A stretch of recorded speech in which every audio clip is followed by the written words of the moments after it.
How to delete songs from Spotify.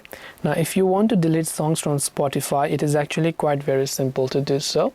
All you have to do is go ahead and first of all launch a Spotify app. Now if it is a song you downloaded on your phone, or if it is a song that you added to a certain playlist, you can choose to remove either of those.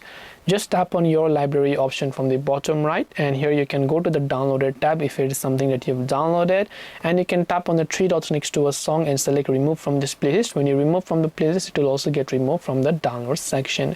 Similarly, if it is for a certain playlist also, you can tap on it. You cannot remove the song completely, but when you remove it from the playlist, even if it is downloaded, it will get deleted. So this way you should be able to go ahead and then delete songs from Spotify. I hope that this video really helped you.